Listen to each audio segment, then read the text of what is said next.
Hey there, everyone. This video is for anyone who needs a little bit of extra help with the 3-23 classwork assignment, Scene 2 Rewrite. This was before break, but it is one of the first big assignments for English proficiency for this quarter, so I want to make sure you all understand and know what is expected of you. So on this document, you will see in the gray boxes the original lines from Act 1, Scene 2 of Romeo and Juliet. In the white boxes below where it's bold, that is where you are going to rewrite the line above how people would talk today. So you're kind of summarizing what the general spirit of what they're trying to say and putting it how people actually talk. So let's look at some examples. Capulet enters. His original line is, "But Montague has sworn an oath just like I have, and he's under the same penalty.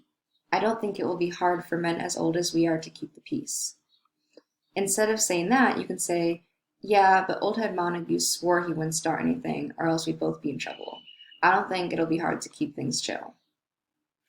Paris responds, "But you both have honorable reputations, and it's too bad you've been enemies for so long. But what are you to say to my request?" Instead of that, you could write, "You both are good guys, you've just been beefing for too long. But anyway, what about my question?"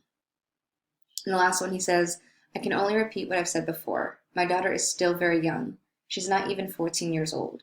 Let's wait 2 more summers before we start thinking she's ready to get married." And I rewrote it to say, "Like I already told you, my baby girl isn't even 14 yet. Let's wait 2 years before talking marriage." Okay, so each line, underneath it, you're going to rewrite it how people would talk today. Now, there are a few longer lines, like you'll see this here's got a nice big paragraph. You do not need to write anything that long. Just read it, try to get like the gist of what he's saying, and you'll rewrite it in a few sentences underneath.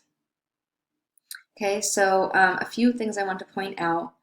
One would be here, Peter, the servant, is given this list of names, and he's supposed to go find all the people on the list and invite them to this party, but he doesn't know how to read.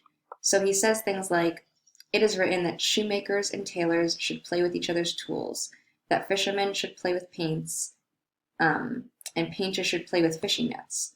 But I've been sent to find the people whose names are written on this list, and I can't read." What he's really just trying to say is you wouldn't give a cook, or wouldn't tell a cook to perform open heart surgery. You wouldn't tell a math teacher to teach English.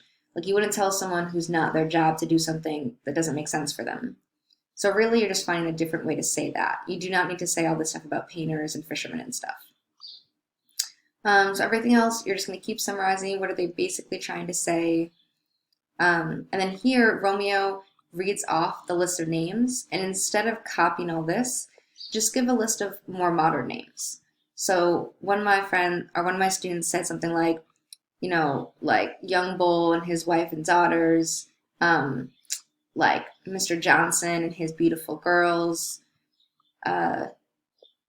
Jack and his sister, his lovely nieces, his beautiful girl. You're changing the names here to be more like current modern names that you see every day. And then you're just going to keep, each line, rewrite the line below, how people talk today. If you can even do roughly 3/4 or like 75% of the lines, I will give you credit. Okay, but you got to give it a try, give it your best effort. And if you still need help, come see me during asynchronous work time from 1:30 to 3, and I'd be happy to help you out.